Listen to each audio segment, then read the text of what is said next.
Good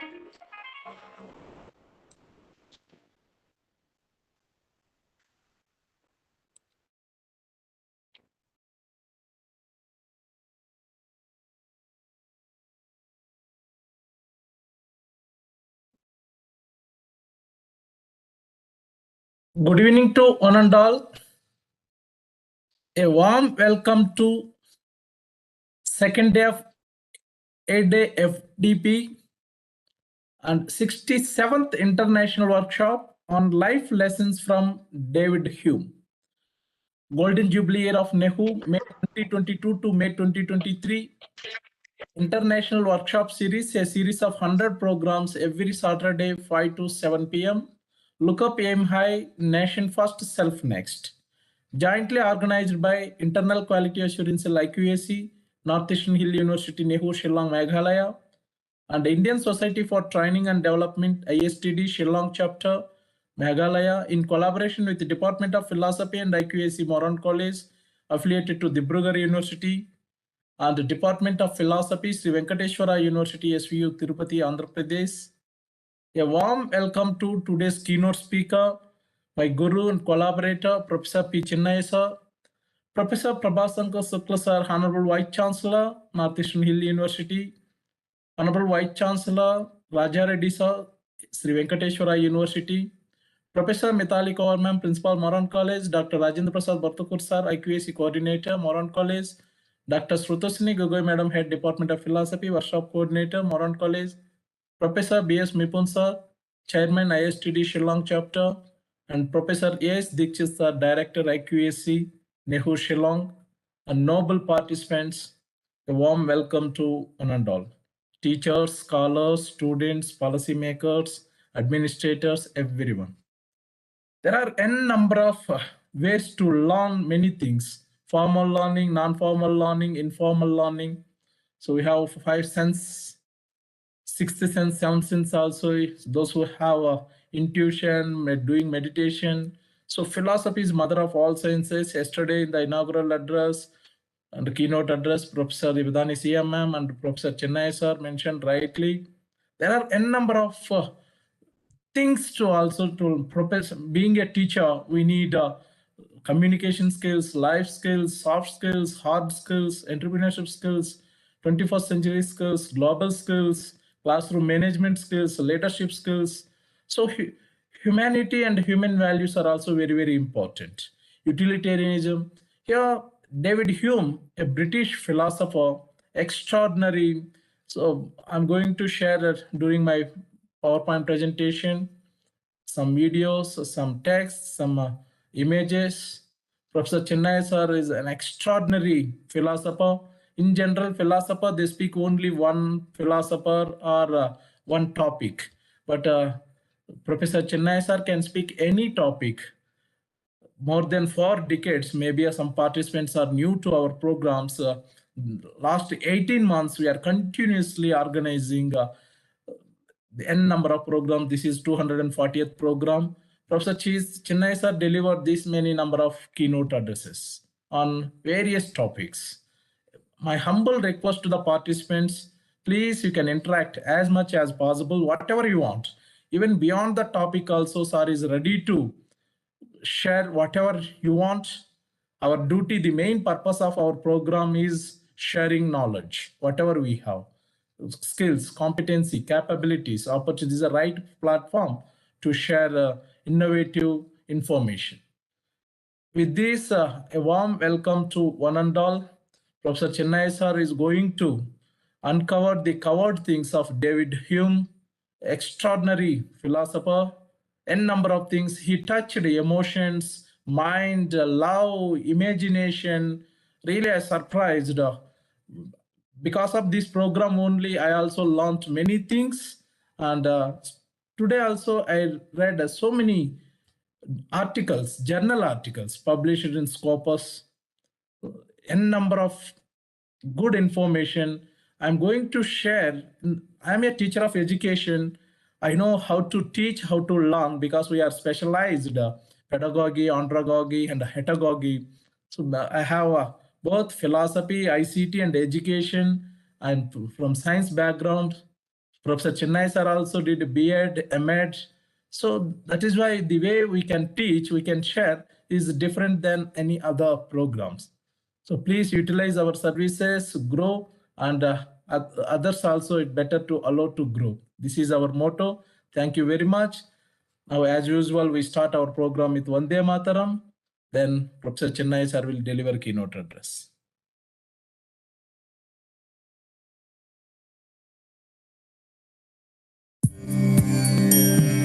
Vande Mataram, Vande Mataram, Sujalam Sufalaam Malayaj Sheetalam Sasya Shyamalam Mataram, Vande Mataram, Shubhrajyosna Pulakitayamini Pullakusumita Drumadala Shobhini Suhasini Sumadhura Bhashini Sukhadam Varadam Mataram, Vande Mataram, Vande Mataram. Thank you. Requesting Professor Chennai sir, my guru collaborator, to deliver keynote address. Over to you, sir.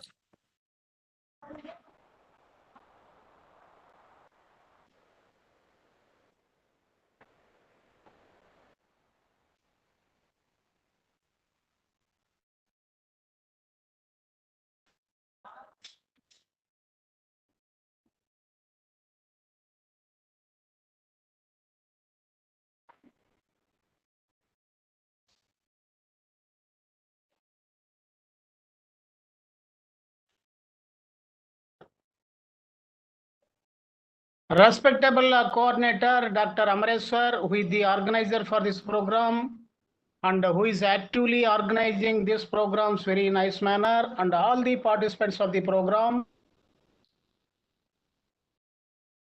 Philosophy is a love of wisdom. Wisdom means knowing what is right and what is wrong. It is an extraordinary discriminative ability. In the world, we have great philosophers, great human beings, educationalists, mystics, who have contributed a lot for human enlightenment. So today we are going to share about a great world famous philosopher, David Hume.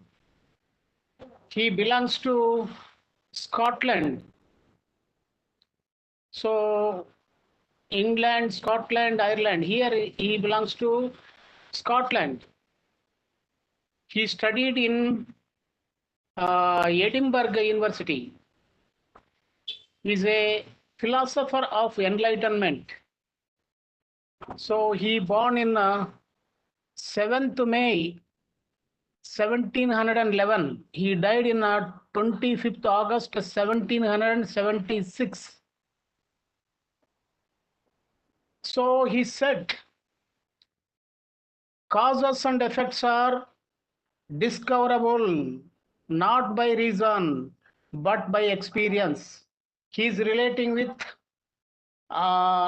traditionally empiricism. So experience is the source for knowledge. We get knowledge for perception, inference, comparison, testimony, arthapati, anupalabdhi, non-comprehension, postulation. So these are the ways. We get knowledge various types of ways. But if you see any problem in the world, if you have a burning desire, if you have an inquiry outlook, you can know what is the cause for this problem, what is the source for this problem. You can know through inquiry and through experience. So here, David Hume is telling beautifully about beauty. What is beauty? Beauty is no quality in the things themselves, So here we are telling is a beautiful woman, beautiful person, beautiful flower, beautiful things, beautiful item, beautiful furniture. But here David Hume telling the beauty quality is in the state of mind of human being. If he has no quality of seeing beauty through his mind, he won't see beauty in the external world. So here, when you have a beauty in your mind, you can see beauty in the external world. But the beauty is not arising from the objects. So the beauty is arising from the mind. So he's telling beauty exists merely in the mind which contemplates them, and each mind pursues a different beauty. So here we see we select clothes, different colors, different people select different colors, different people like different people like different colors, different people like different things. So they are depend upon the quality of the mind. So it is there in the quality in the brain cells, it is a attitude, it is a relating with chemistry of the mind. So here, if you have a pure mind, innocent mind, clean mind, with a pure perception, you can see beauty in the external world. If you have no clean mind, you have no transparency, happiness, clarity, you won't see external beauty. So beauty is within you. If you have a beauty within you, you can see beauty in the external world, in the man or a woman or a trees or a birds or a flowers, everything. So mind is the source for beauty. So here David Hume is telling life is a feeling rather than a rationality. So you see, life, in the life, you have happiness, joy, laughing, friendship, meditation, liveliness. If you have a joyful feelings, then you say, my life is a very beautiful, joyful. So here, if you have a positive feelings, your life is a very blissful one. If you are living with a negative feelings like jealousy, hatred, anger, depression, worry, all types of evil feelings, then you won't see happiness in the world. So the happiness of life is there in the state of positive feelings. If you have a positive feelings in our heart, then you can see life very beautiful manner. So here he is telling the mind is a bundle of percepts like links in a chain.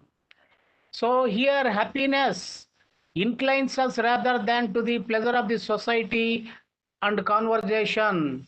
So if you have a happy mood, then that may be a very convenient, joyful for our life. It is not relating with the pleasure of the society or the pleasure of the conversation of relating any things. So if you are contented what you have, if you have achieved something, if you are very free, then your life will be very beautiful and happy one. So here he is telling the ultimate purpose of human life is attainment of happiness. Attainment of happiness. So if you have a happy feeling, then your life will be very blissful. So he's telling reason is the discovery of truth or falsehood.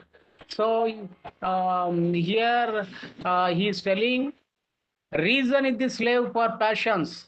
So if you have a various types of ambitions, greeds, attachments, various types of things in our mind, then you may be a slave for reasoning. So inductive reasoning or a deductive reasoning or something. So when you are free from passions, then you may use intuition, perception, great awareness. So when you have a passions, then you won't find any reason. He's telling, if you want to see truth, life, everything in the external world and internal world, you need unbiased mind.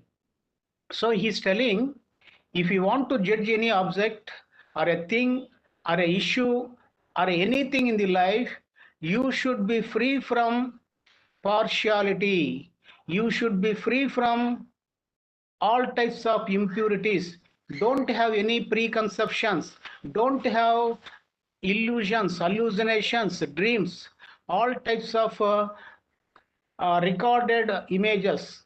If you are free from all types of conclusions, you can see anything, you can give any judgment. So in the world, in the judiciary of the world, in various types of courts in the world, not only in India, but all parts of the world. So in the judiciary, for giving any good judgment, the judge has to be a impartial, mind-oriented person. That's why they stay alone, they maintain some protocols, they have a different type of relations to get more impartiality, more purity in their minds. In the here, David Hume also telling, if you want to know about the external world and internal world, anything in the world, you should be free from all types of biases relating with your perception. So he's telling, he is happy whose circumstances suit his temper, but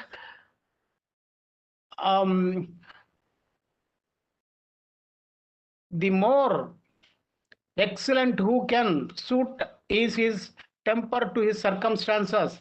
Sometimes our temperament will be very suitable, then we may get more happiness. Sometimes we may be very suitable for external circumstances, then we may get more excellency relating with our life. So here our David Hume is telling, relating with the life. So here, how to live here life? So everything in the mind. He has given two concepts. One is a heaven and another is a hell. What do you mean by hell and what do you mean by heaven? These are not geographical. Heaven and hell are not a countries. These are not just like a geographical places, just like a beautiful garden or a jail. So here is telling, the heaven is a heaven and hell are the states of the human being mind. It is in the psychological state of the human being mind. If you are free from all types of negative things, you are free from all types of problems. When you have a pure and innocent, happy mind, then your life will be in the state of heaven. So heaven is a happy state of mind. Heaven is in the state of psychological mood in our mind. So what do you mean by hell? So hell is not in the jail or a separate country or a separate area or a separate geographical condition. It is a state of mind. When you have a more impurities, bad activities, unpleasant things, disappointment,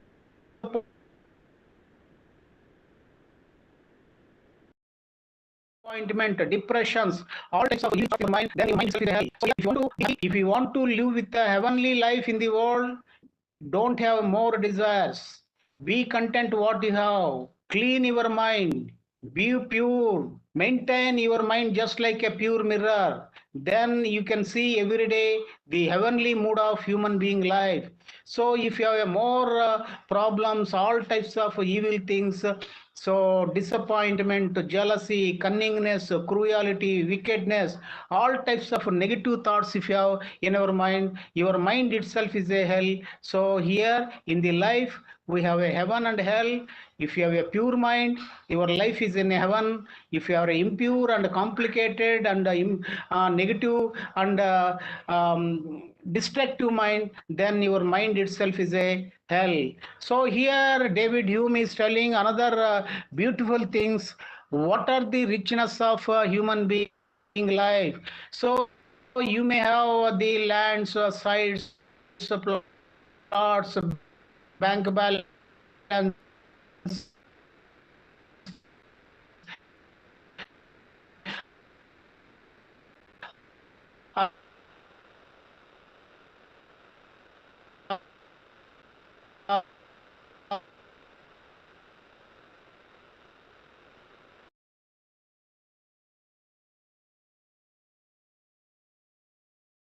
many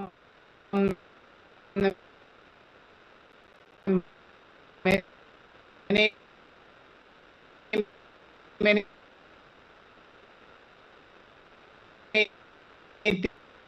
things.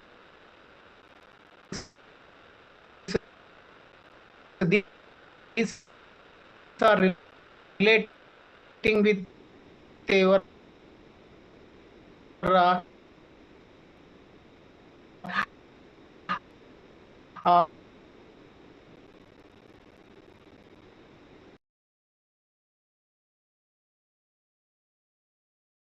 uh,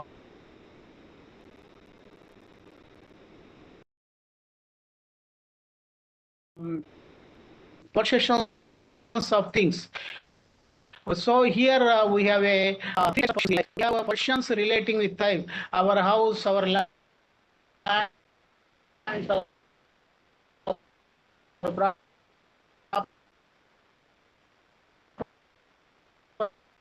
property,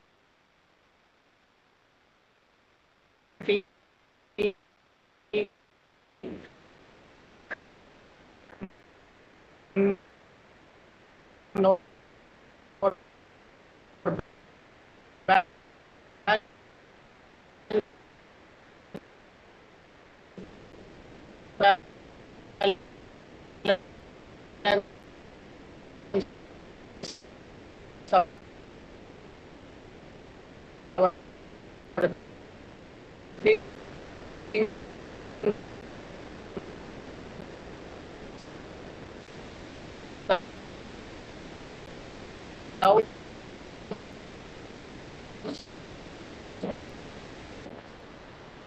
all type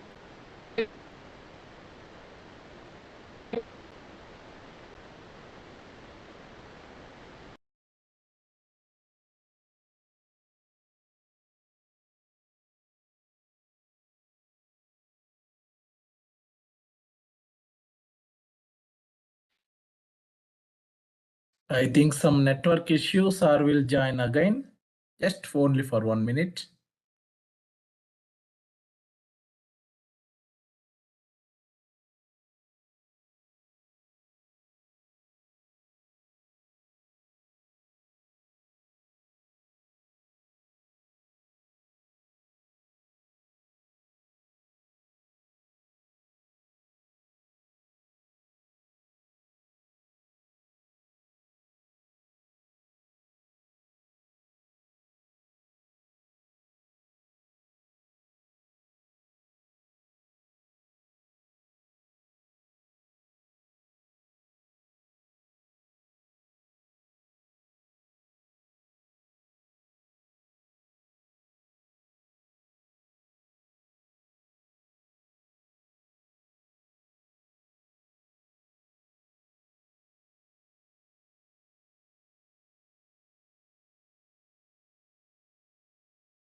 Yes, sir. Please, sir. Please, sir. You can continue, sir.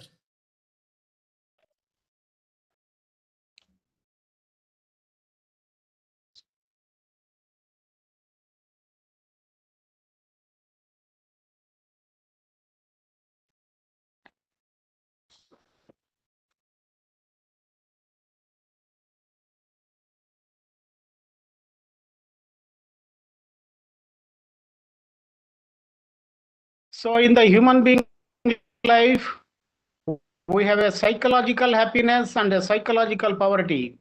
According to David Hume, a person has hope, a person who has a joyful mind is a rich person relating with life. A person who has the quality of fear, a person who is spending more time in the sorrow is a poor person, a person of a real poverty.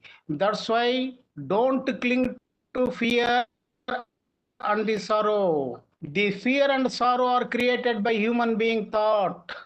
So these are fear and sorrow are created by human being life. That's why free from sorrow and fear, live with hope and joyfulness every moment. Then your life will be very beautiful. So he's telling, be a philosopher, or if you have no more knowledge, but you can live with a human being. Don't miss your human being tendency. So the great end of all human is the attainment of happiness. So here we have freedom. So he's telling we need more freedom. Freedom is the most important thing for the flowering of life. Freedom relating with your consciousness, your heart, your mind, your activities. So freedom is a great source for development of human being life with all-round development manner. That is the most important thing in the life. So here he's telling about the education. The sweetest and the most inoffensive path of life leads to through the avenues of science and learning. So he's telling science and education, scientific mind with the education, science education, general education, learning. These are most important for the development of world. We have to maintain right kind of education, right kind of scientific outlook. If you have a very pure mind, understanding mind, happy mind, then if you operate a scientific outlook, your way is a very beautiful. You may contribute a lot for human progress and human development. That's why have a right knowledge. He is telling the voice of nature and experience seems plainly to oppose the selfish theory. So if you have a selfish person, if you have a self-centeredness, if you have an egoistic outlook, if you are violating the rights of the nature and the human being, you won't give any protection for the nature. That's why listen the, we need more understanding about a human existence. So he is telling about a character. So what do you mean by character? So here, if you do one thing, that is an action. If you do one thing more than one time, it may start as a habit. So if you do anything with a continuous manner, that may be a character.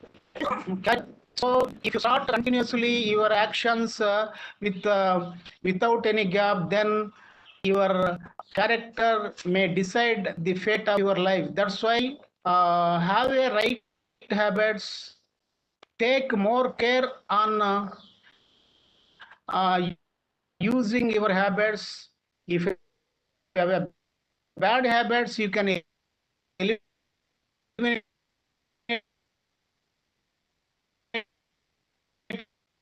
bad habits, develop good habits. So he's telling, so nature seeing, everyday reading, these are most important lovable things for us. So you have to watch your sense organs. Otherwise, you may not know many things. He's telling, character is result of a system of zero to hate, to love, to think, to feel, to see all these things are perception. So you get knowledge through emotions, through thinking, through activities, through actions. You make more. You need more observation. Your observation is the most important thing to develop more wisdom. If you miss wisdom, then there is a danger for your life. He's telling, in life, we have various types of things. So here you have a beautiful world. If you use your life for spending with a beautiful manner, you have every opportunity here. That's why clean your mind. So he's telling, beauty is within your mind. So if you have no clean mind, you have no good chemistry in our mind, you won't see beauty in the person or a beautiful person or any type of person. So beauty is within you. Clean your mind. So here life is a feeling. You have a reason. You can use your reason for goodness and badness involvement. You have to know what is true and what is false. He is telling, every human being is a floating.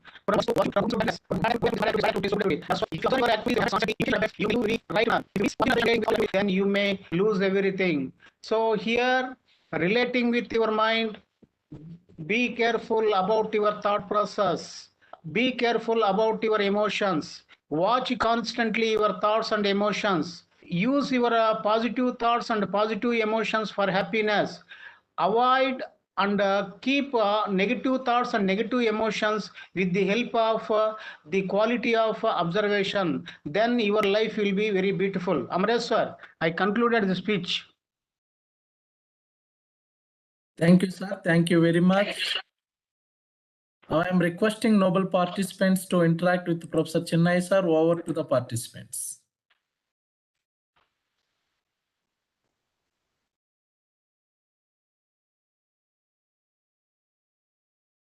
Venkateswara sir, Hema madam, Pavan sir, anyone? Sir, good evening, sir. Please, Venkat Subramanya Ganapati, please. One of the famous quotation of David Hume, it is not reason which is the guide of life, but custom. So here, custom refers to what, sir? Kindly refer. Kindly explain. Actually, yes, actually, so here we have a reason and emotion. So here reason is relating with the mind. So reason, we use reason on the basis of thoughts. The inductive reasoning, deductive reasoning, questioning, inquiry. So all types of things are relating with the mind and memory. We have emotions. These are feelings. So we get the feelings from our heart. These are forceful things. But here in the human being society, custom means so established habits, established way of living from past to present and present to future. So well established, well testified way of living are relating with the custom. So here, for example, anybody born, so people may celebrate birthday function. So anybody may die. We may celebrate one function for death day, some rituals and everything. So here for a marriage, we may operate marriage function differently, different cultures, different religions, differently. So if you get more money, success, You may organize one function for your friends and relatives. You may, if you get one good job, you may give one party to other. So these are established actions, established habits, established way of living in the society. These are the sources we are seeing from past generation to present generation. So these are coming from with a human being, with the minds, with the everyday implementation. These are relating with the custom. So here, custom is the guiding force for our human being life. So here, reason, it depends upon various aspects. So if you have a more knowledge, you may reason one sense. If you have a less knowledge, you may reason and sense. It depends upon your knowledge and experience. But this custom is relating with well testified, well established human living habits, traditions, living activities. Venkateswara Ganapati, have you Very got nice, something? Yeah, yes, sir. Yes, sir. Very nice explanation, sir. Thank you very much. Thank you. Welcome. Any other? Please.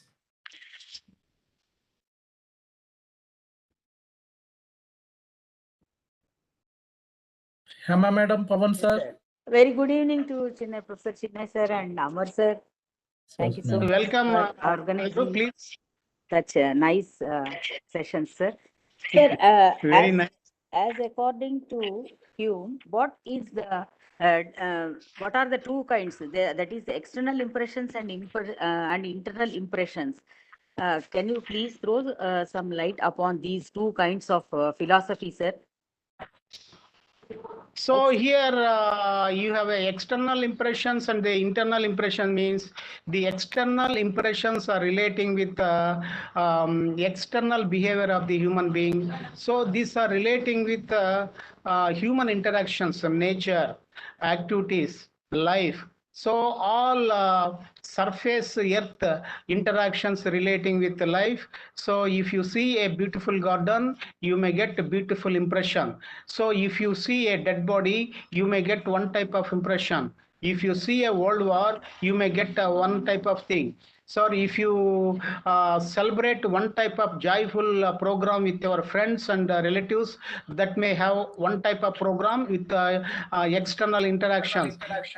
For example, if you have gone to Himalayas, you may see different environment. So these are external impressions relating with here internal impressions, things, your thoughts, your emotions within you. So if you have a soul, to observe your emotions, your thoughts, watching, then you can control your internal impression.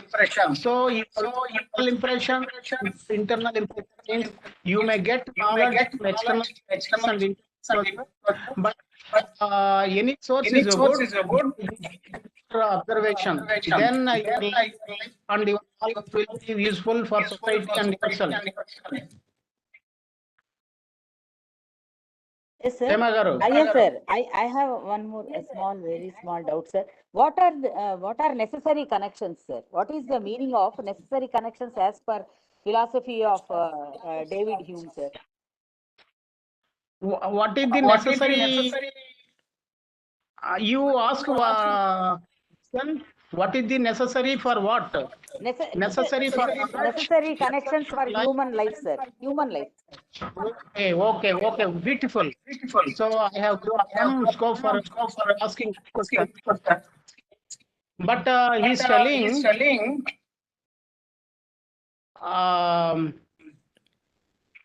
we have a hell and heaven. So if you have a Sorry, sir. Your voice is echoing, sir. So are you somebody has opened something, some speaker or something, that may be a cause. That may be a cause. So Okay, here, here we have heaven and hell. So here he is telling If you have a happy, joyful, blissful mood, your life is a heaven. So heaven is not a outside place, outside country, outside geographical area. It is a state of mind. So heaven is a state of contentment and happiness and joyful. So here he said about the hell. Hell is an unpleasant thing, joyful. If you have a more worries, unpleasant thing, destructive feelings in your mind, your life itself is a hell. So if you have a good, positive, happy mind, your life is a heaven. The heaven and hell are within this life. So he said about two aspects. So who is the rich person in the world? What are the necessities for the? We may have more property, lands and everything, many other things. But David Hume is telling, so a rich person is one who has hope and joy every day. A person is feeling with a joyful mood. A person has a hope for a better future. He is a rich person in the world. But he is telling about who is the poor person in the world. A poor person is one who is facing the problem of fear and sorrow. A person may be having 1 lakh crores, thousands of acres of land, so tons of currency. But he's telling a person who is facing the problem of fear, a problem of worry, depression, sorrow every moment is a poor person. He may have more riches relating with things. Psychologically, he is in the state of fear and sorrow. That's why he is a poor person. He is telling real poverty is one where a person is facing the problem of fear and sorrow. A rich life is one where a person is enjoying joy and pleasantness and hope. So these are very essential things we find. Another thing he said about the beauty. So we are telling about beautiful things, objects and everything. But he's telling the beauty is within your mind. If your mind is very clean, if you have a good chemistry in your mind, then only you can see in the external world, in the human beings or the ladies or a gents or a garden or a flower. So beauty comes from your mind. The beauty is within your mind. So if you have a clean mind, you can see beauty. If you have an impure mind, you won't see beauty in the life. Just like if you are seeing pure mirror, you can see things clearly. If you have an impure mirror, you won't see anything clearly. In the same manner, if you have more ambitions, attachments filled with just like a clouds in the sky, you have more things and more ambition, you won't see external beauty or any beauty, internal beauty in the life. So these are very essential things for life, Hemagaru. Yes, sir. Thank you so much, sir. Welcome. Very good. Any other?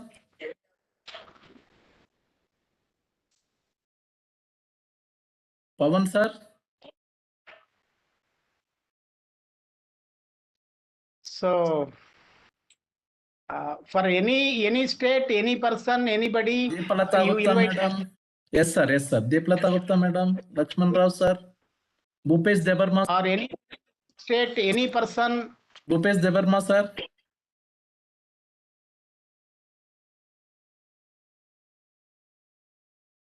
Anyone, please. Yeah.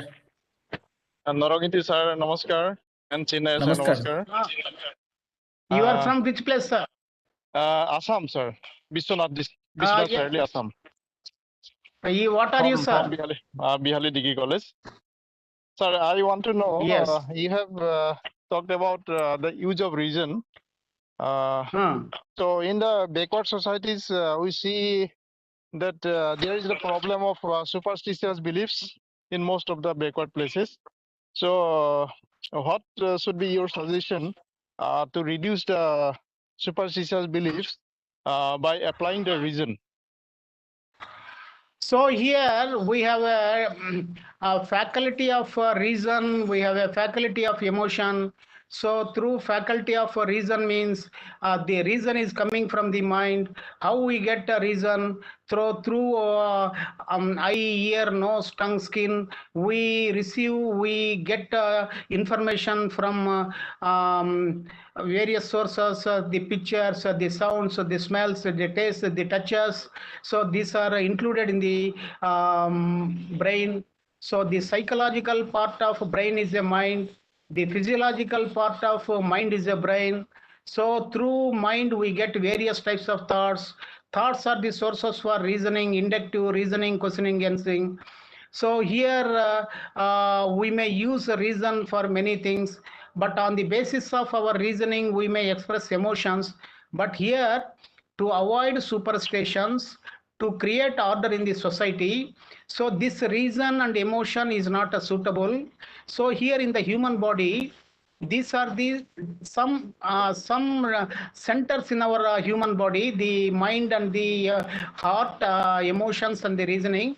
We have a top person who is the owner of the house, soul, is a being, is a consciousness, is awareness, is observation, is a witnesser, is a watcher. So if you watch your reasoning, if you watch your emotions, if you watch your external world, so here watching is a firing, watching is a cleaning, watching is a light. If you watch all your traditions and everything, through watching, you can control your reason for functioning right manner. You can control and you can direct your emotions positive manner. You may lead the reason and emotion with positive sense. You may avoid all types of evils in the society. So the evils are reflections of our mind. If our mind is impure, we may see the impure mind expressions in the external world in the form of beliefs or various types of evil things. That's why if you use awareness for your seeing, reason and emotion, we can keep all types of evil behaviors in the society. Have you got Okay. something, sir? Yes, yes, sir. Thank you, sir. Very good description. Welcome. So you may ask one more question. No problem. Sir, I visited personally the Behali College, sir. Yes, sir. Yes, Amresh, sir. Bora sir is Yes. Yeah, yeah. Yes, Thank you, sir. yes. Thank you for asking. Any other? Deeplata Gupta madam, Begum madam, doctor. Very, very new persons, new areas, new ideas, new questions. Srinivasal Reddy Anna. Namaste, sir. Pavan Kumar, Okay, welcome. sir. What is emotion, sir? What is emotion? That internal emotion to what is emotion? How many types of emotions? So actually, That, emotion what is the relation is a between what is the relation between What cause is and it? effect?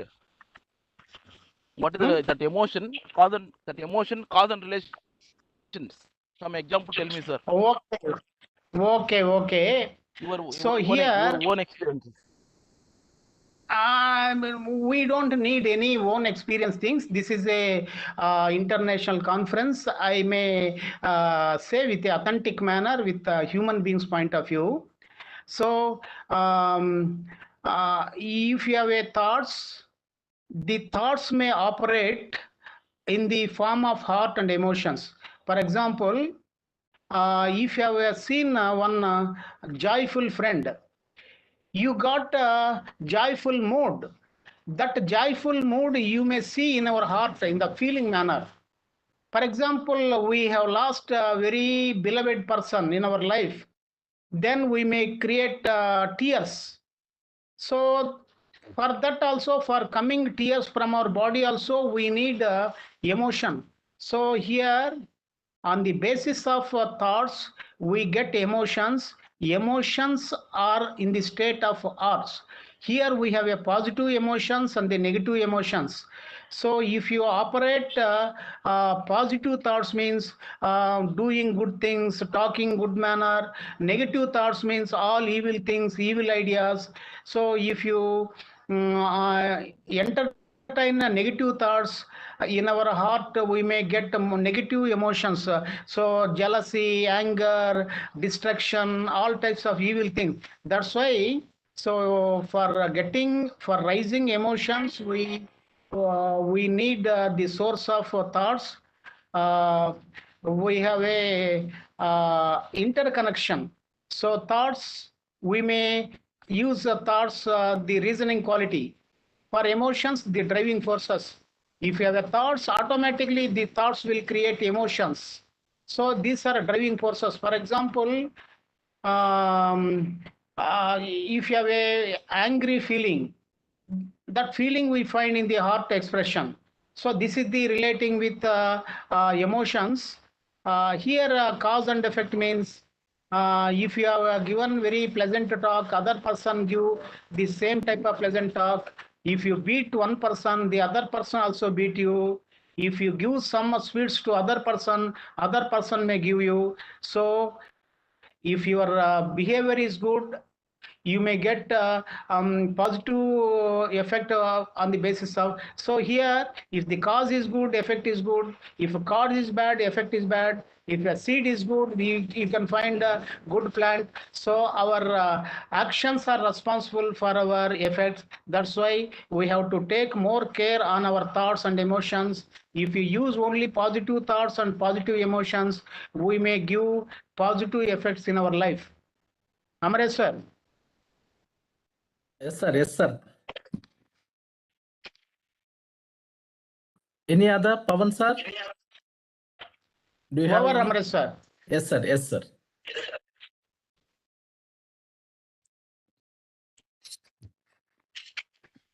Hello, sir. Sir, one thing, sir. Hello, sir. Yeah. Please, sir. Please, sir. You can. Animal emotion and human emotions. What is the difference between animal emotion and human behavior? Human emotion. That human emotions are destroy them. Some persons are to See, destroy these them. are different. These are different. So, animal means other than human. One way, human being also animal. You are telling about other animals. They have a different type of things. We don't know their personal experience because we are not other living creatures category. We are seeing through our external behavior activities, the behavior of birds, animals, the lions, the peacocks, and all destructive things. So through their behavior, we are seeing. We don't know the personal experience of other living creatures, but here. We have a human being has a different type of emotions. So already I have given. Amresh sir. Yes, sir. Yes, sir. Thank you, sir. Thank you very much. Any other? Jagadishwari madam, Dr. Srilata Kishori madam.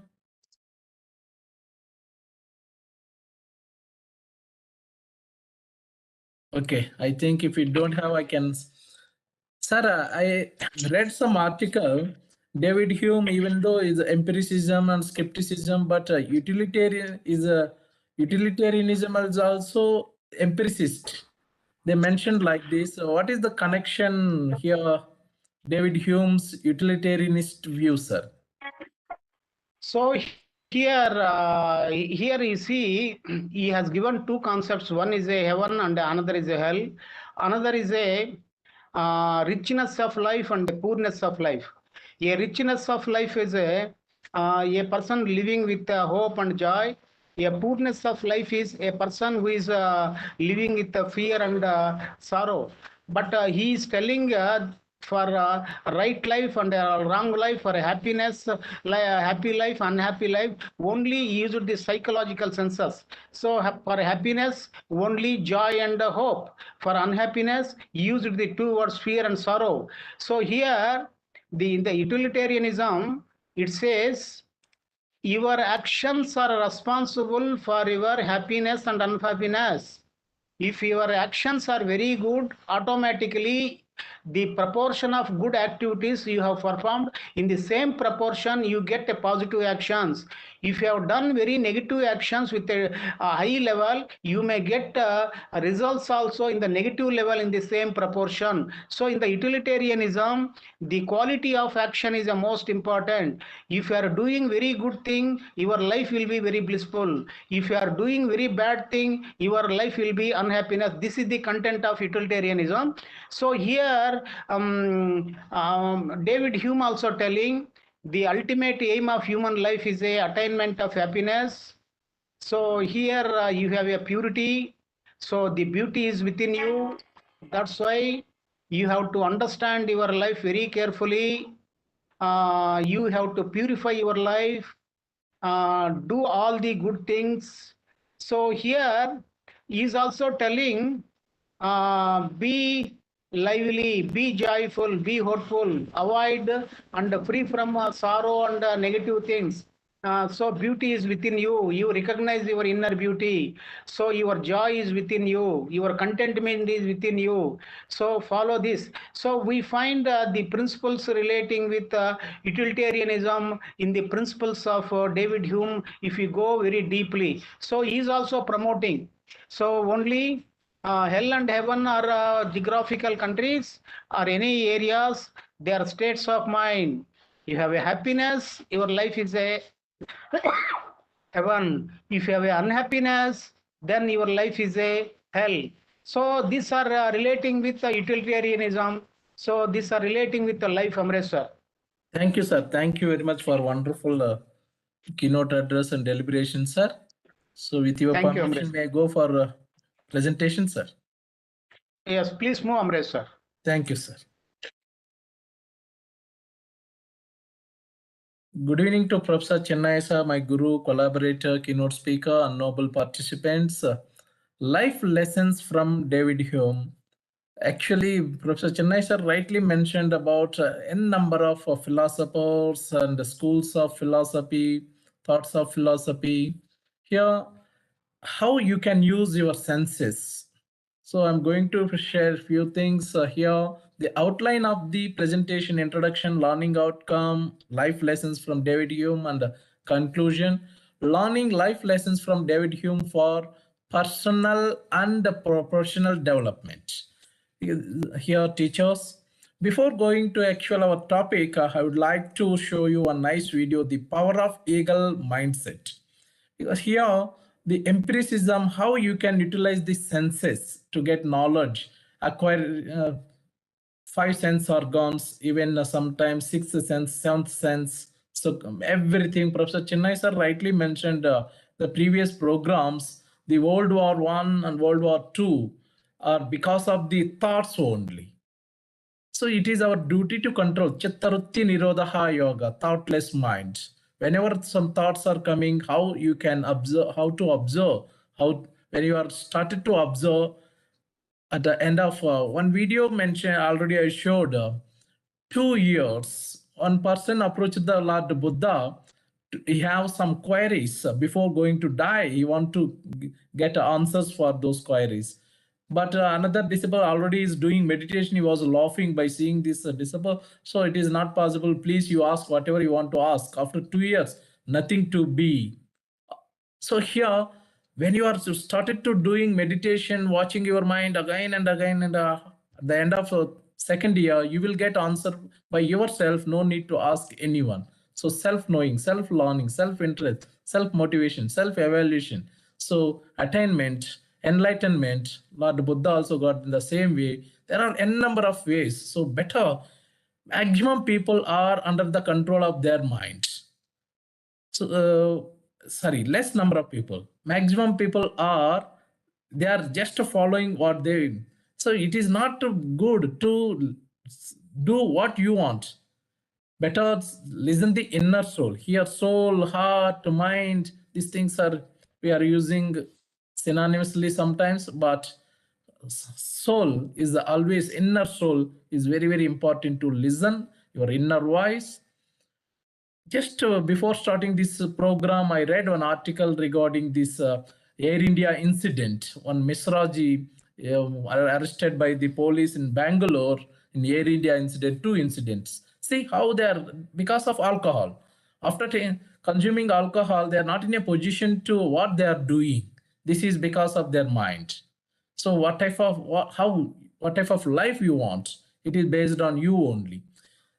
At the same time, if time permits, I can show you next in the next program.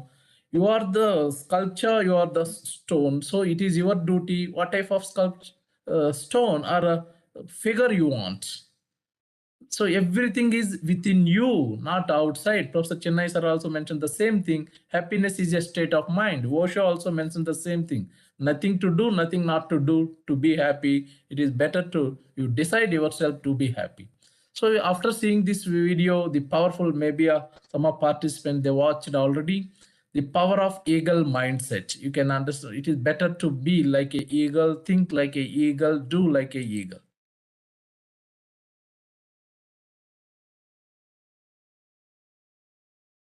If you ever want to be something, then be an eagle, but never be a parrot in life. Because the parrot speaks a lot, but cannot fly very high. But an eagle speaks very little, but fly very high. An eagle has the willpower to touch the sky. A parrot's gift is to talk, and an eagle's gift is to fly. And I would rather be an eagle. The eagle is the king of the other birds. So today I will tell you 7 mentalities and habits that every person should learn from an eagle. These are the most powerful mindset in the world. And there is a great life learning in these 7 mentalities and attitude of eagle. So lesson number 1, eagle fly alone. Eagle fly alone and higher than all other birds. Eagle will fly alone, but will never fly with a pigeon and a sparrow or with any small bird. Eagle either fly with eagle or fly alone. And this teaches us a lesson that stay away from narrow-minded people, small-minded people, and stay alone. Because this is the time when you get the real chance to know yourself. Lesson number 2, eagle's vision is very clear and very strong. Eagle can see its prey from 5 kilometers away. And once it sees his target and goal clearly, then no matter how difficult it is, no matter how hard it is, he hunts his target and achieves his goal. Here is the great lesson to learn from this too, that keep your vision clear and achieve it no matter how hard it is. Do not hold back like that eagle. Lesson number 3, eagle never eat dead things. Eagle never eat dead animals. He always hunts alive animals. And this mindset of eagle teaches us that our past is dead. It's already gone. So don't pay attention to those dead, rotten thoughts. Don't waste your energy to the past that is gone. Rather than focus on your upcoming fresh life and focus on today. Keep things current. The old memories of your past that hurt you, let them go. Say them goodbye. Let them be there where they belong. And your past has a place of itself. Don't give it a place in your present. Don't bring them back in your present. Because once your past takes place in your present, your past will never let you stay in the present. So no matter how bad has happened to you in your past, all those thoughts and memories are already dead and gone. And become like that eagle who never ate dead things. Lesson number 4, eagles love the storm. Eagles get excited when storm clouds gather. When the storm comes, all the birds hide and is scared. But the eagle enjoys it a lot, and they welcome the challenge it brings. When the strong wind blows, the eagle fly even more high with the help of those winds. And when it flies very high, it reaches even above the clouds. The life lesson to be learned from this mindset, find the possibilities in the problems. Find the opportunities in the challenge. And once the Napoleon Hill said that every great challenge brings a great opportunity with it. So like that eagle, embrace the challenge and learn from them. And recognize your opportunity. And the day you start embracing challenge and start seeing the opportunities, all the difficulties will be under control of you, and you will be over those difficulties. Lesson number 5, eagle always removed soft grass from its nest, so that the eagle's baby cannot be comfortable in it. Because if he becomes comfortable in the nest, he will stay there and would not be able to leave the comfort zone. But a mother eagle never let this happen to her baby. Eagle is also a bird, but imagine he knows that there is no growth in the comfort zone. But we are human beings, and despite being humans, many people do not understand this. The more you stay in the comfort zone, the more you become lazy, and the more uncomfortable your life will become in the future.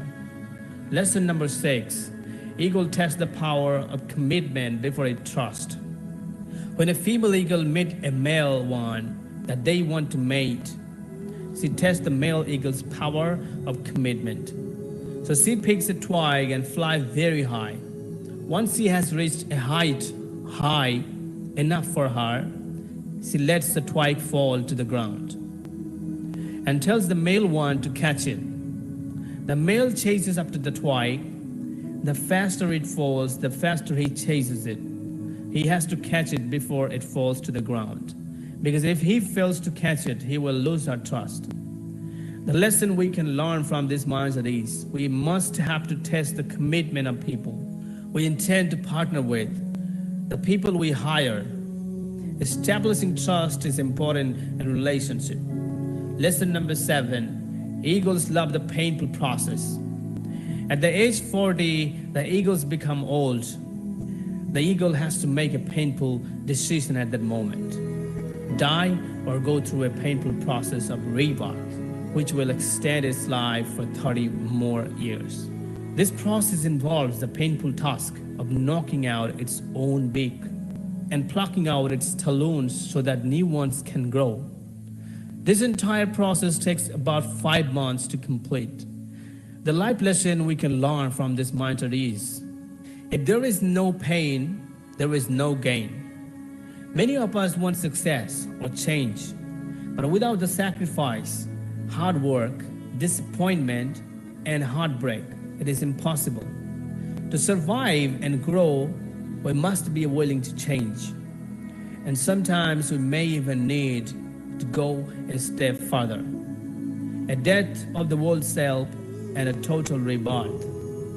Ending toxic relationships, leaving toxic jobs. Getting rid of destructive habits, thoughts, and traditions, and mindset that no longer serve us. And remember, at the end, we are all just stories. Just make it a good one.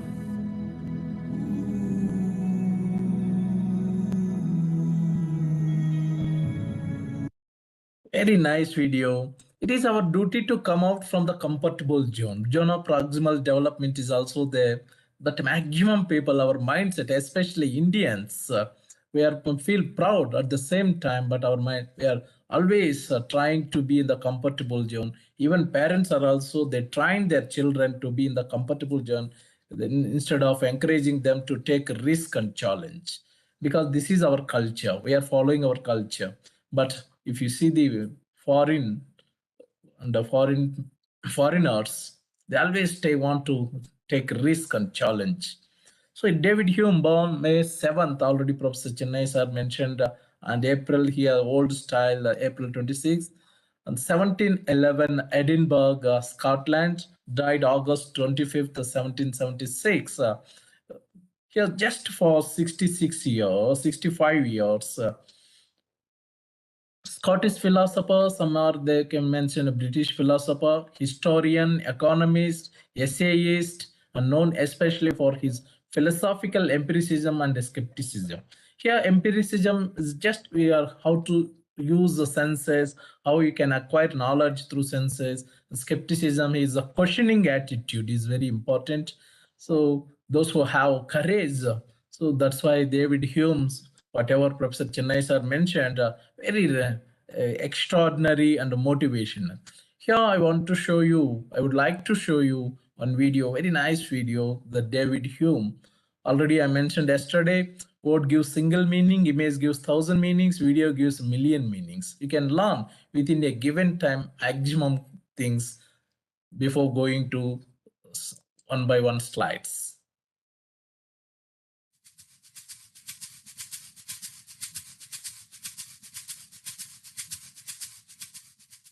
The 18th century writer David Hume is one of the world's great philosophical voices because he hit upon a key fact about human nature, that we are more influenced by our feelings than by reason.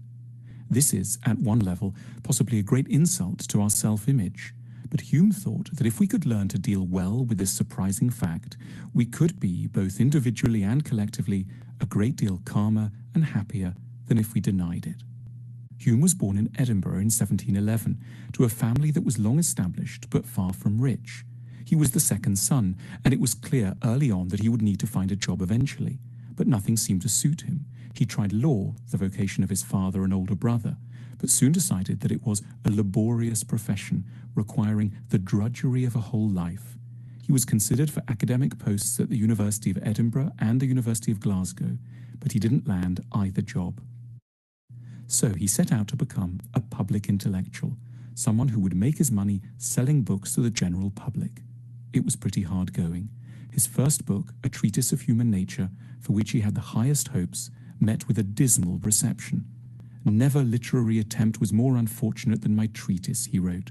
"It fell dead-born from the press, without reaching such distinction as even to excite a murmur among the zealots."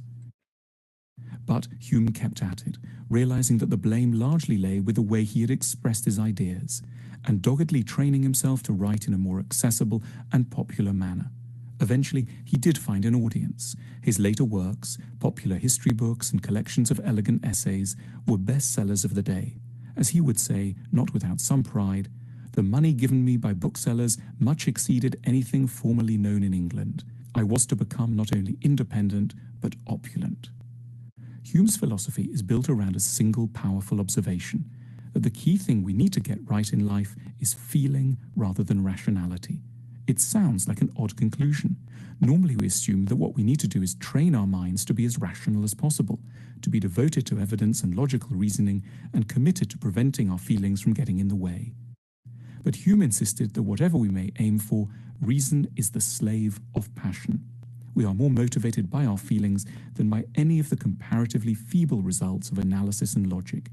Few of our leading convictions are driven by rational investigations of the facts.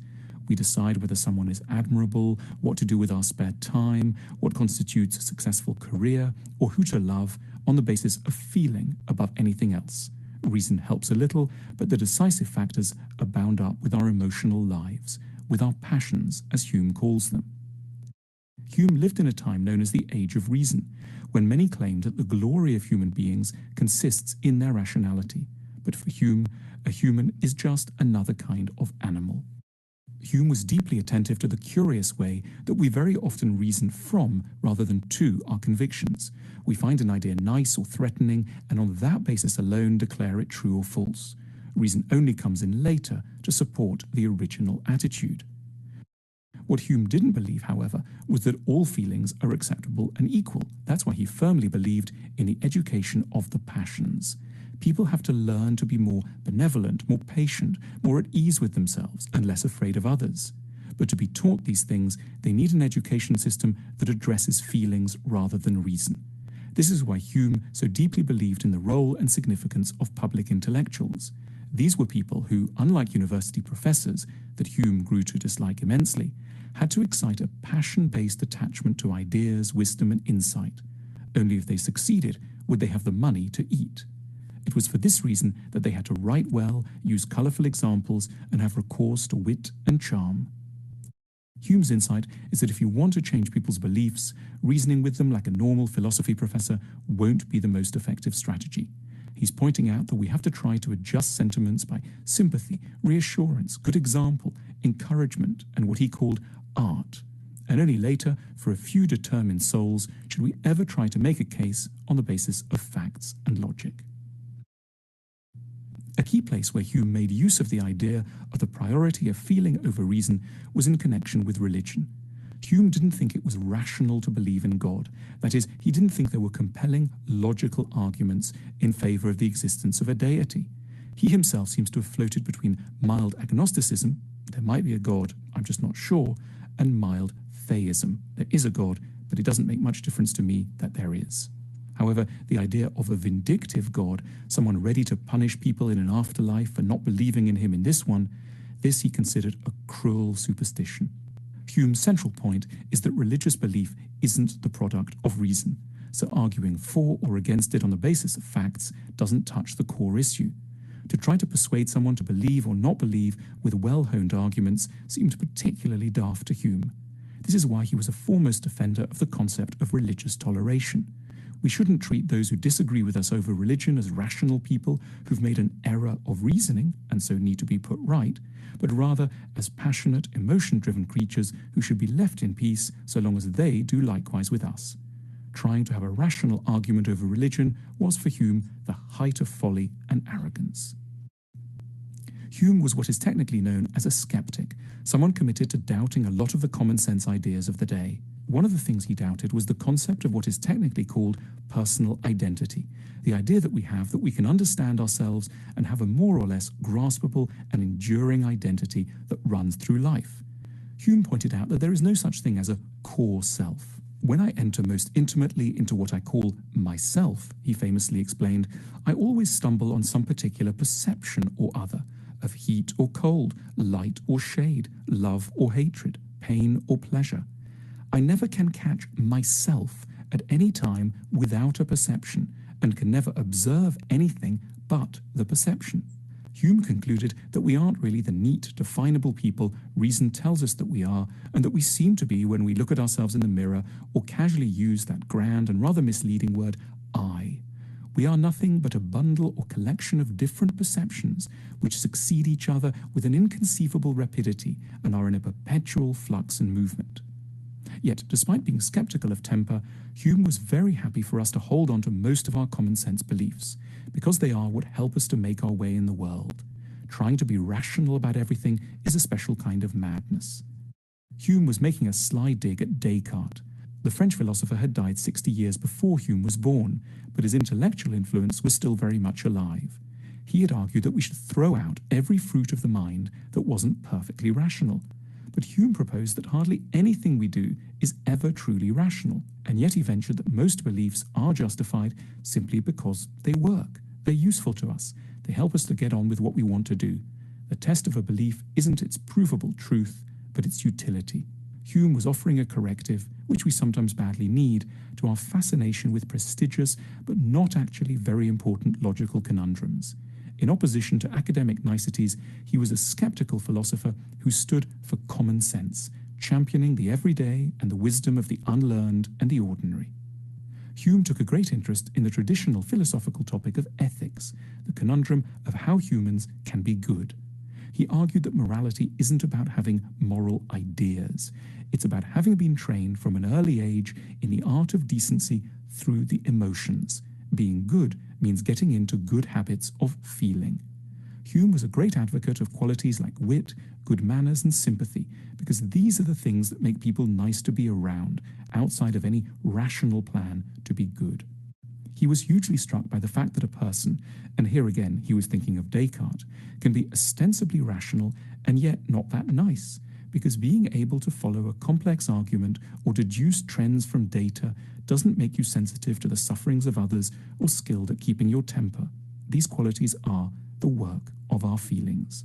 So if we want people to behave well, what we need to do is rethink education. We have to influence the development of feeling. We have to encourage benevolence, gentleness, pity, and shame through the seduction of the passionate sides of our nature, without delivering dry, logical lectures. Hume's philosophy always emerged as an attempt to answer a personal question: what is a good life? He wanted to know how his own character and that of those around him could be influenced for the best. And oddly, for a philosopher, he didn't feel that the traditional practice of philosophy could really help. Though he was scholarly, he was in large part a man of the world. For some years, he was an advisor to the British ambassador in Paris, who welcomed his shrewd wisdom. He was much liked by those around him, known by the French as Le Bon David, a humane, kind, and witty conversationalist, much in demand as a dinner companion. Be a philosopher, but amidst all your philosophy, be still a man, he insisted. That's the way Hume lived, not in the intellectual seclusion of a monastery or an ivory tower, but deeply embedded in the company of other humans. dining. He especially liked roast chicken, chatting about love and career, and playing backgammon. Hume died in Edinburgh in August 1776, at home in his house in St Andrew's Square. His doctor wrote about the last hours to Adam Smith, for many years Hume's best friend. He continued to the last perfectly sensible and free from much pain or feelings of distress. He never dropped the smallest expression of impatience, but when he had occasion to speak to the people around him, always did it with affection and tenderness. He died in such a happy composure of mind, nothing could exceed it. Hume remains that rather outstanding thing, a philosopher alive to how much philosophy has to learn from common sense. Right. So how did David Hume influence the world? Here, Hume influenced utilitarianism, logical positivism, the philosophy of science, early analytic philosophy, cognitive science, theology, and many other fields and thinkers. Immanuel Kant here credited Hume as the inspiration who had awakened him from his dogmatic slumbers. Here the idea, David Hume's on ideas on cause and effect. Professor Chennai sir already mentioned this one regarding a utilitarianistic perspective. If you do good, you will get good results. If you do bad, if maybe you get bad results. In the same way, the cause and effect. Newton's third law is also action is equal to minus reaction. The nature of self. Self, they are giving more importance to self, reason and emotion. Here, atheism and religion makes him one of the most influential British philosopher who ever lived. But he is rarely thought of a philosopher with the practical wisdom to offer. So in the previous video also they mentioned it is better be a human instead of a philosopher. It's very simply, what can we learn from David Hume? Our understanding of whether an action is right or wrong should be based on the response that it receives. So this is very, very important. In other words, we should rely on each others to determine what is right, certain virtues, justice, equality, and virtuous because they work for us. Happiness, actually, they mentioned many things about the happiness. What is the goal of life according to David Hume? The happiness of others. So if you have this, without any such formulas, the greatest happiness of the greatest number. So maximum benefit, maximum things, it is our duty. Uttama. So Uttama, Uttamottama, Adama. So here, n number of ways how to classify the human based on their actions, based on their good things, based on their thoughts. So happiness of others. Great people, great thinkers, great scientists, innovators, they always think about others. They always give pleasure to others, happiness to others. What is the key idea about the self of Hume? Here the Hume, a result of our natural habit of attributing unified existence to any collection of associated parts. You know about Gestalt theory, part to whole, whole to part. This belief is natural, but there is no logical support for it. Certain things it is not possible to give. Everything is evidence or reason. Something we can only you believe, but according to the philosophy, justified truth belief is knowledge. Hume argues our concept of the self is a result of our natural habit of attributing. So what is best philosophers, best writers, their habits are not in a comfortable zone. Professor Chennai sir is the best example I can take. I'm not telling sir is my guru or a keynote speaker. Sir work exactly 4 o'clock and do 2 hours yoga and meditation last 41 years. Not 1 year or 2 years, last 41 years. You can, is it possible for common person? No. What is the contribution of David Hume in understanding the self? Here, self is that to which our several impressions and ideas are supposed to have a reference. If any impression gives rise to the idea of self, that impression must continue invariably the same thought the whole course of our lives, since self is supposed to exist after that manner. So better always be yourself. We are always simply telling to others someone is not in a position to do good or behaving nicely. Be yourself. What does Hume say about happiness? In Telugu, I'm from myself and Professor Chennai sir. Santosam sagam balam. Happiness is half strength. No need to do, no need to take any food. It is always better. Being a teacher, it is our duty to be happy, be role model for our students, the professional development, personal, whatever you feel. APJ Abdul Kalam rightly mentioned, no need to go before time or be there after time. It is better to whatever office hours, working hours, better be there and separate your personal life and professional life. Never attach with your institution. According to World Health Organization recent report, we have sometimes attachment with our own college, institution, or university, but that is maybe, may not be. Here, David Hume also says the same thing. Sometimes maybe, may not be. Hume wrote that happiness inclines us rather to the pleasure of society and conversation. And he believed that friendship, this one is very, very important. True friendship is an indispensable element of virtuous and thus happy life. There are n number of philosophers, they said, even Osho, APJ Abdul Kalam, Einstein, about friends and friendship. What is the famous line of David Hume? Here, beauty is no quality in things themselves. It exists merely in the mind, which contemplates them, and each mind perceives a different beauty. So this is empiricism. Because of the senses, everything is in mind. Nature, whatever, maybe a naturalist or pragmatist or realist, idealist. So this is n number of 360 degrees we can view based on David Hume perspective and think this is. Maybe someone, they say it is an outside. Some artists can say, so it is, everyone is training their brain, mind, how to take or how to do. So for me to say frankly, myself and Professor Chennai sir, Dr. Sutosini madam, sharing is our knowledge. Whenever we are sharing something with other students, teachers, we feel happy. While helping others, today also being an assistant registrar Saturday, but we worked half of the day with simply I provided tea and snacks for more than 40 employees. So they feel so happy. They're happy by seeing their smile in their face. I felt happy.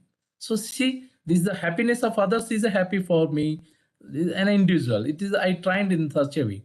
Hume holds that in here ascribing identity, one is necessarily ascribing invariance or overlooking change. Hume obviously denies an invariable and uninterrupted self, a perfect identity thought time. So it is a sometimes we feel, even ma'am Hema madam asked about question how you can. Sometimes is internal and external, inward and outward. Hume believes that the common belief in personal identity result from human nature. Human nature sometimes it changes based on situation, based on time, based on person, based on phenomena. That's why PPPT, place, person, phenomenon, time, always changing. Some universal truths may be always same. What does Hume say about emotions? Artificial intelligence, we are now emotional intelligence. Hume groups the emotion in general among the perceptions of the mind. According to psychology, perception is equal to, here intelligence plus attention is perception of mind, although they also serve as motivations for acting and even for reasoning. This is emotions. Better to observe what your emotion.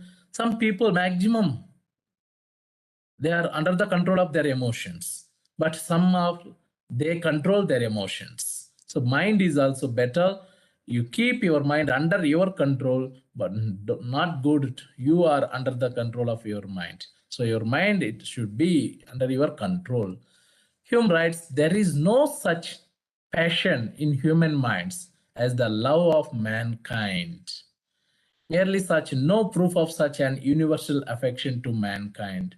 So love, myself also, I believe love is the only mantra to achieve anything. If you love someone, nobody hates you. It is always better love, love, love. So what did Hume believes about reality? In fact, Hume supposes our belief in the reality of an external world is entirely non-rational. It cannot be supported either as a relation of ideas, or even as a matter of fact. Although it is utterly unjustifiable, however, belief in the external world is natural and unavoidable. So what is a simple idea of Hume here? Every idea is individual or particular.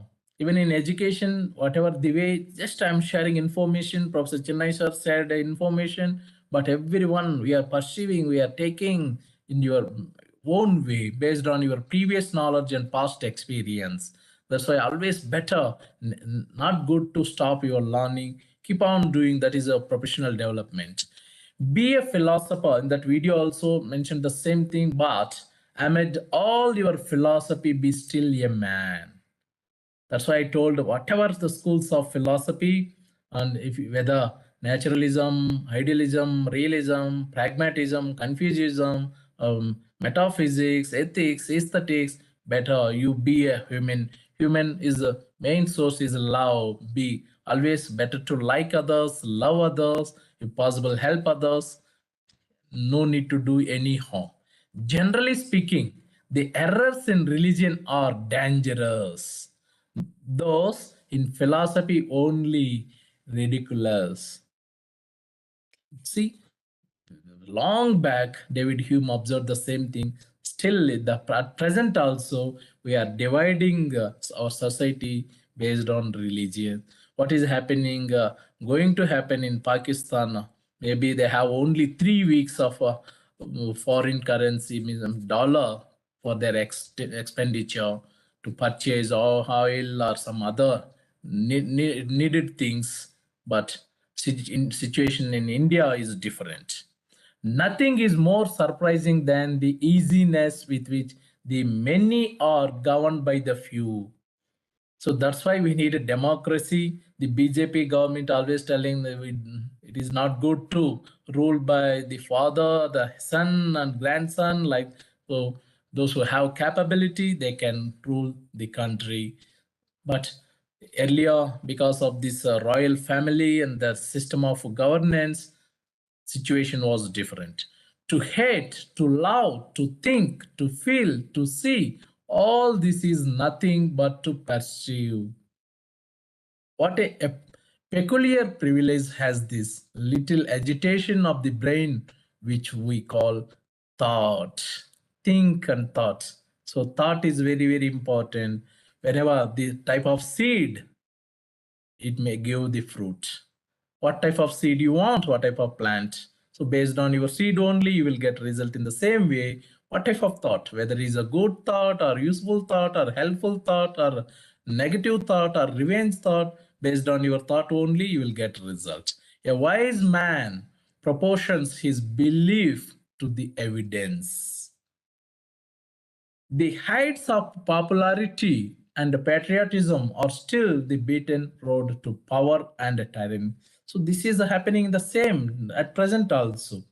Recently, I read an article regarding the British royal family, what is happen, and maybe they are going to release a book. Beauty in things exists in mind which contemplates them. So everything is within you, even the way you are seeing based on your view only.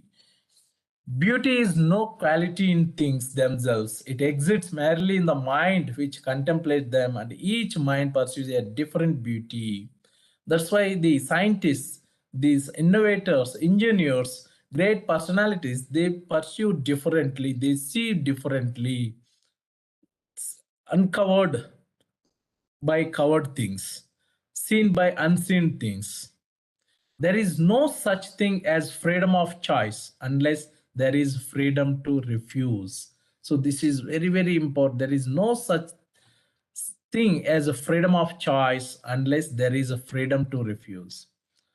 Professor Chennai sir rightly mentioned about Indian Constitution, what type of values they provided, equality, fraternity. So he is the happy whose circumstances suit his temper, but he is more excellent who can suit his temper to any circumstances. Those who have multiple intelligence, have emotional management skills, they can do. The situation, just in the eagle, you can observe whenever is a heavy rain also, it flies above the clouds. A propensity to hope and joy is a real richness, one to fear and sorrow, real poverty. Actually, the United Nations and World Health Organization and number of international organizations, they're working to eradicate poverty. But what is happening within India, some state governments, instead of selecting the new ways, innovative ways to eradicate poverty, they are simply substitute only to compromise at present. Instead of, it is better to teach art of fishing instead of provide a fish to eat. Reason is and ought only to be the slave of the passions and can never pretend to any other office than to serve and obey them. A wise man proportions his belief to the evidence. So, strange, great philosopher, great scientists, great engineers, great politicians, they have willpower. Nelson Mandela was the best example. More than 3 decades, maybe stayed in the prison, but after coming back, you can see received a Nobel Prize and become the president of South Africa and served the whole country and became a role model for whole globe. So we have the strong belief is teacher also, it is better to believe yourself. Self-belief is very, very important. No man ever threw away life while it was worth keeping. When men are most sure and arrogant, they are commonly most mistaken. So that's Professor Chennai. I never have seen, I know sir since 2007, but I met him personally 2011. Till date, 11 years, no single moment misbehaved with others, mistaken by something. Every moment under the control of sir. Mind is under his control, not he is under the control of mind. So in the same way, my humble request to our teachers, better. Recently, one senior most teacher, I attended one program, a resource person from USA, NRI, he attended. Our humble vice chancellor was also there. The senior most professor, not in a position to control her emotions, she said something. The resource person said, please, you go away from the venue. So see small things, just to see received a call while delivering a lecture, that is not good. He said simply, if you want to talk, you go outside, but she reacted differently. These type of things are happening. Be careful whenever you want to, based on your reactions, people can assess our personality. Thus, the sun will not rise tomorrow is no less intelligible a proposition and implies no more contradiction than the affirmation that it will rise. We have universal truths. Are there certain things by seeing no need to give explanation? Whenever you are referring universal truths, there is no need to give any reference, please. Maybe whenever you are writing an article, universal truths, well-known facts, no need to give any reference. Simply you can mention. The greater part of mankind may be divided into 2 classes, that of shallow thinkers who fall short of the truth and that of abstruse thinkers who go beyond it. Sometimes the philosophers say think beyond the scope. The most lively thought is still inferior to the dullest sensation. The truth springs from arguments amongst friends. This one is a friendly arguments. even well healthy competition. But right now the business, multinational companies, some others, the way they behave differently. The truth springs from arguments among friends. It is better scholarly argument. Sometimes even the academic council, the university and the executive council, the BOS, school board, teachers are not in a position to listen. Agree on disagree is very important. I have my own perception, my own attitude, my own direction, but someone have my right. Suppose I'm taking mobile selfie, my right hand may be appear as a left. How you can think from other person? So it is better empathy, better to think in other perspective. Character is the result of a system of stereotyped principles. By seeing a black or by seeing some male or female, it is better immediately we will say, oh, someone in Northeast, someone is South India, someone is North India, someone is Pakistan, Afghanistan, someone is UK, USA. Immediately some thoughts will come, stereotypes of thinking, but it is not good. Even we were feeling that human rights violation only in India, here and there, even USA also, UK also. Recently, the UK Prime Minister observes what happened in the royal family. So there are a number of things. It is not good to come out to fix some of ideas. We are calling this one stereotyped. Better to away from this stereotype of thinking. All knowledge degenerates into probability. In statistics, probability in even in research also we are hypothetics, prediction. So whether may be, may not be. It is to restrain others' selfishness that men distinguish between their own goods and those of others. This one, sometimes if it is yours, we are. But I gave a nice example while delivering lecture to HRDCs. So is it possible to spoil the weather environment of in front of Raj Bhavan or assembly or government? Those who are IAS, IPS or ministers bungalow? Impossible. But where there is no such type of security or importance, where it is our duty to treat everything in the same way. Here it is mine, I can feel in one way. So simple thing I told to our employees, treat the NEHU is our university. This is your second home. How you keep your home, just intini chudu, illalini chudu. There is one saying in Telugu. By seeing mother in the family or a lady in the family, we can assess what type of home they are keeping, how they are keeping, whether neatly or cleanly.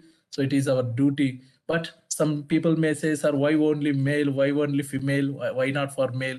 So we have, but this is the saying. What a peculiar privilege has this little agitation of the brain, which we call, already I mentioned, thought. Please, you control your mind, not undergo under the control of mind. When we reflect on the shortness and uncertainty of life, how despicable seem all our pursuits of happiness. Professor Chennai sir rightly mentioned happiness is very, very. So I don't want to read each and everything. N number of things are there. To hate, to love, to think, to feel, to see, all this is nothing but to pursue. But love is very, very important. Happiness is very, very important. It is not reason which is the guide of life, but custom. Even Venkateswara sir asked about the same thing. Actually, the custom, sometimes this is our custom, we say.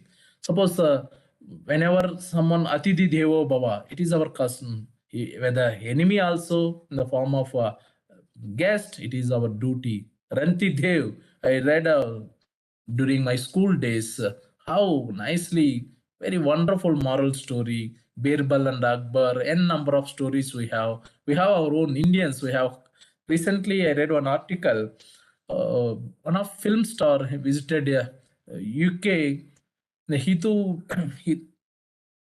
The international airport, someone made negative comment how these people got the business class tickets simply he approached there and he said, "We are Indians." Now the custom, how nicely we are behaving with others, even though they are criticizing negatively. The great end of all human industry is the attainment of happiness. That's why be happy and others also allow them to be also happy. Whenever someone looks very dull and sorrow or painful, he is in a position to spoil the weather environment of his her surroundings also. Today I got a wonderful appreciation feedback from uh, Assam Silchar, Assam University Silchar. One non-teaching staff, actually he came here, his wife is working in the NEHU. So after seeing the beautification and cleanliness, he said, "Harry, what happened here? Very nice. When you are coming for walking, by seeing the nice, cleanly in campus, our mind also feels so happy and pleasure." So this is a environment is also playing a major role. That's why heredity and the environment.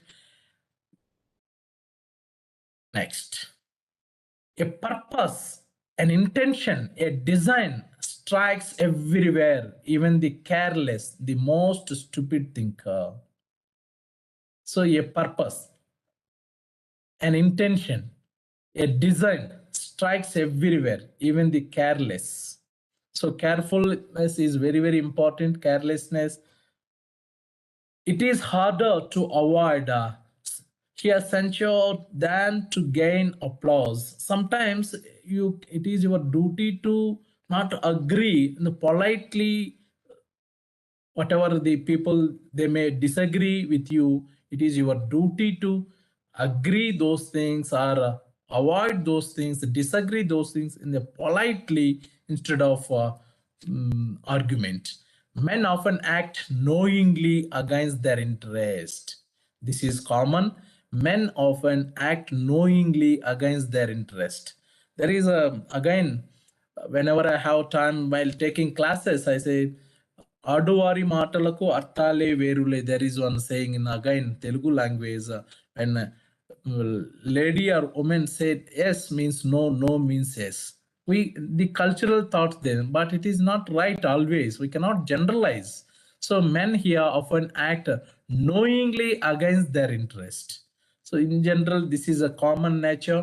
We speak not strictly and philosophically when we talk of the combat of passion and of reason.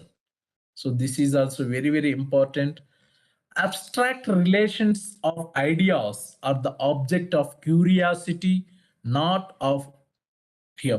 Actually, curiosity is very, very important. Einstein mentioned rightly, imagination is more powerful than knowledge. So scientific imagination, critical thinking we need. If you want to do anything, we are really curious to organize the program. To Professor Chennai sir is the only keynote speaker, after delivering a keynote address, interacting very curiously with all the participants, even welcoming questions. In general, teachers, academicians, we are trying to run away from questions, but sir is the only, really I learned, I habitualized. Now myself I'm delivering lecture here and there. I am always ready to, if I don't know, I can say simply I don't know politely. I can learn anything but not everything. I can do anything but not everything. Even teachers also better to express if you know it. But maximum teachers, they're acting we know everything, but it is impossible. I attended one function at a Mahati Auditorium of Tirupati.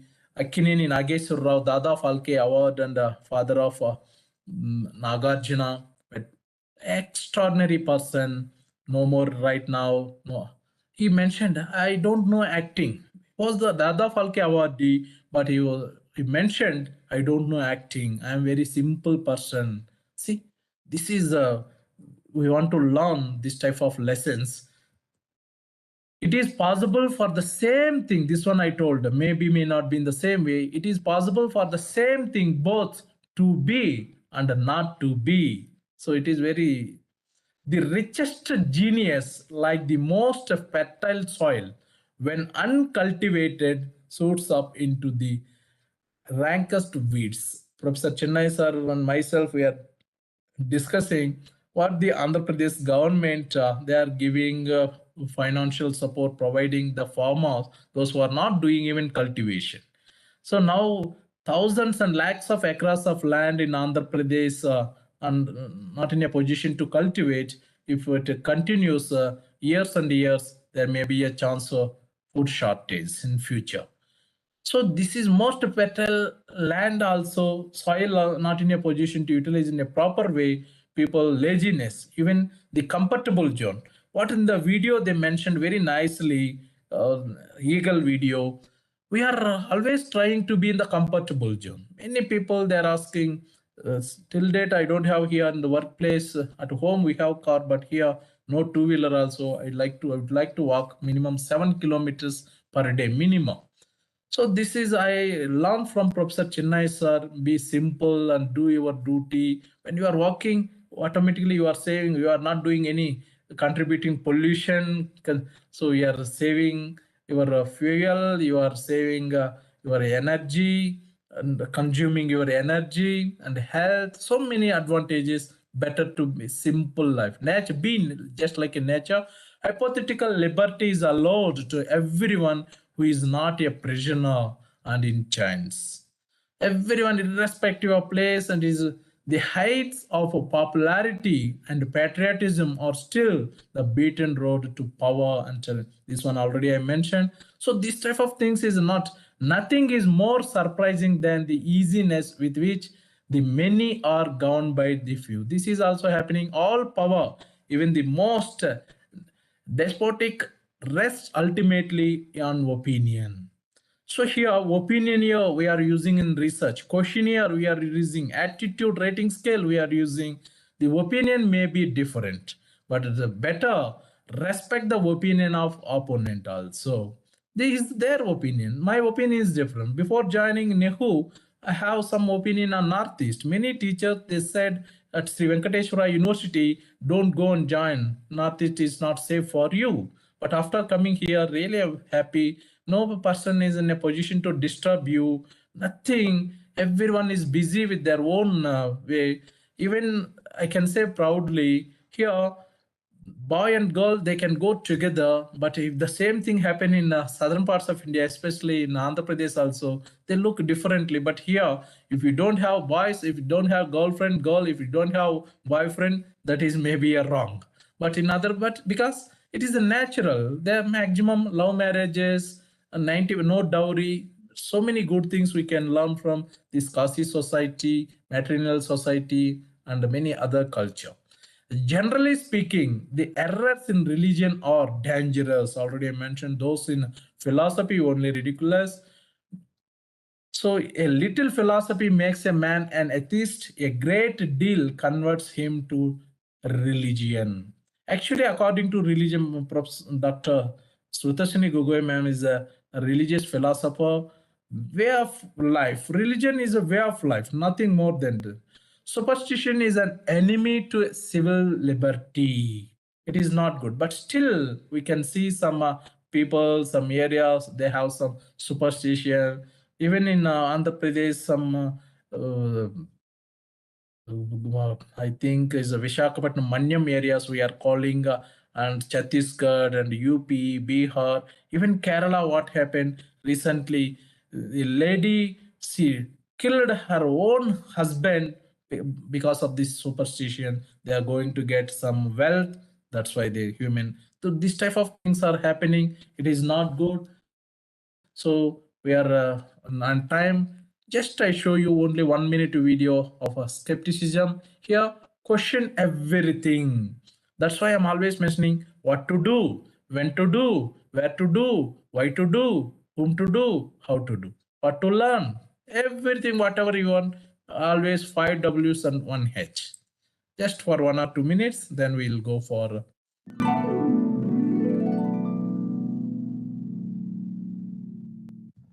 Hello and welcome to Philosophy Vibe, the channel where we discuss and debate different philosophical ideas. Today we're going to be discussing David Hume's work on skepticism. So then, how familiar are you with skepticism? Well, broadly speaking, skepticism is a feeling of doubt towards knowledge.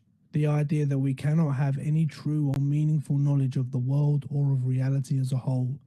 All the knowledge we think we have is actually uncertain, so we cannot truly know anything. Yes, that's an accurate description. David Hume claimed it was universal doubt on all our former opinions, principles, and faculties. I see, but what reason is there to doubt our knowledge? Well, David Hume's reasoning for skepticism, or Pyrrhonism, as he described it, was largely down to the problem of induction. What's that? If we look at our knowledge, what we know and what we deem to be true is concluded through logical reasoning. You will see that logical reasoning is comprised of deductive reasoning and inductive reasoning. Deductive reasoning is where if the premises are true, you will reach an absolute certain conclusion.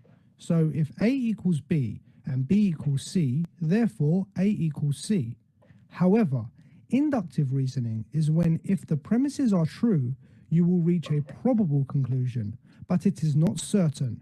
A common example used is that all known living organisms need water to survive. Therefore, if we found a new living organism, it would need water to survive. Probable, but not certain. Right, I think I understand. So deductive truths are like geometry, algebra, or arithmetic. Truths we can reach by mere thought and reason. But inductive truths are reached through experience. We have to perceive how the world works and we reach our conclusions this way. Correct. So this is the problem of induction. With inductive reasoning, you can never reach certain knowledge, just probable conclusions based on previous experiences. Experience can only assure us of what we have actually observed in the past or present.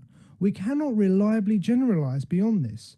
We cannot use what we have experienced in the past to know what we will experience in the future. Inductive reasoning is not certain knowledge, and so it will inevitably lead us to doubt whether the knowledge we think we have gained from inductive reasoning is true or not. I think you need to explain. Right. So thank you very much. So these are all our models, no need to explain. So over to Professor Chinnai, sir. Congratulations, Amresh sir, for your nice presentation. Very good. Very nicely you have presented. Very good, Amresh sir. Thank you, sir. Thank you very much, sir. Sir, may I go for vote of thanks? Sir? Please move, Amresh sir. Thank you, sir.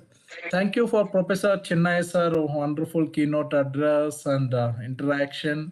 I'm requesting again and again, please utilize these resources. Sir is a senior most professor, former principal, head, BOS chairman, so many positions available free of cost and easily, directly, face to face. So it is better to utilize. Sir, really we are happy and bottom of my heart, I'm expressing my gratitude to you, sir, being a teacher, philosopher, guide, mentor. So we are happy, sir. Thank you, Amresh sir. Thank you, sir.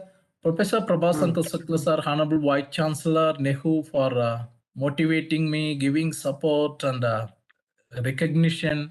Without sir help, it is impossible because sometimes we have some problems, but we can overcome these problems with the help of our well-wishers and teachers and administrators. Thank you, sir, for your wonderful support. Professor Raja Reddy sir, Honorable Vice Chancellor, Sri Venkateswara University, Dr. Nagarajasri Madam, Dr. Vijay Bhaskar sir for uploading flyers on the Sri Venkateswara University website. Even our NEHU also administration, they uploaded in our NEHU website. Thank you for the administrative staff. Professor Mithali Kaur ma'am, Dr. Rajendra Prasad Bartukur sir, Dr. Srutasni Gugoi madam from MORAN College, Professor Mipun sir, ISTD chairman, for wonderful opportunity to give recognize as a life member of ISTD Shillong chapter. Professor Dikshit sir, a man behind these programs, and all the participants. Thank you very much for joining. Now national anthem, immediately I will share the feedback form and it will be available active up to 8 p.m. So after 8 p.m. they can submit, but certificates are not able to get. Even yesterday also it happened. They can submit, but certificates not able to produce, generate. So please, those who are attended, you only submit, don't share with others. This is simple, humble request only, not more than that. Thank you very much. See you again next Friday.